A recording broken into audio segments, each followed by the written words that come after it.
Start. নমস্কাৰ, মই পৰিস্মিতা কলিতা। মই সৰাবাৰী উচ্চতৰ মাধ্যমিক বিদ্যালয়ৰ এগৰাকী ছাত্ৰী। আজি মই বৰ্ণনা কৰিব বিচাৰিম যে কেনেদৰে জৈৱিকভাৱে সহজতে আৰু কম সময়তে আমি কল পকাব পাৰোঁ। আজি এই প্ৰক্ৰিয়াটোত এই পদ্ধতিটো কৰোঁতে আমাৰ মাজত আছে এটা কাঠৰ বাকচ।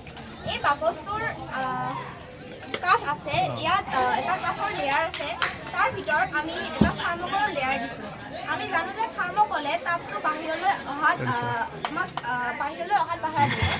তাৰ কাষতে আমি এটা ক'লা ৰঙেৰে এটা লেয়াৰ দিছোঁ। আমি জানো যে ক'লা ৰঙে তাপ শোষণ কৰি ৰাখে।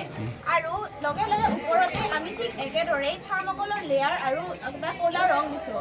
ইয়াৰ কাষতে আমি ৰবৰৰ টিউবেৰে এটা লেয়াৰ দিছোঁ, যিটোৱে বাকচটো বন্ধ কৰাত আৰু তাপবোৰ বাহিৰলৈ অহাত বাধা দিব।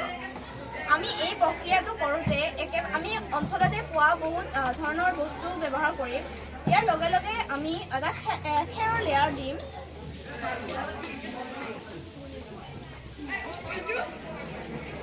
ইয়াতে খেৰৰ লেয়াৰটো দিম। আমি জানো যে খেৰে তাপ বাহিৰলৈ যোৱাত বাধা দিয়ে।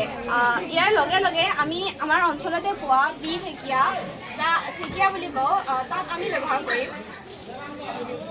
এই ঢেকীয়াৰে ঠিক একেদৰে এটা গেছ বাহিৰ ওলাই দিব আৰু এই গেছে এই বাকচটোৰ ভিতৰত তাপ আৰু চাপৰ উৎপন্ন কৰিব, যিয়ে ইয়াত উষ্ণতা বৃদ্ধি কৰি ৰাখিব। আৰু ঠিক একেদৰে আমি কৰৈ পাত ল'ম। এয়াও আমি অঞ্চলতে পাই যাওঁ। এই কৰৈ পাতেও ঠিক একেদৰে এটা গেছ উৎপন্ন কৰিব আৰু যি গেছ উৎপন্ন কৰি ভিতৰত উষ্ণতা বজাই ৰাখিব। এয়া কল দিলোঁ। ইয়াৰ লগে লগে আমি আগৰ লেয়াৰটো আগৰবাৰ দিম, য'ত খেৰ দিম,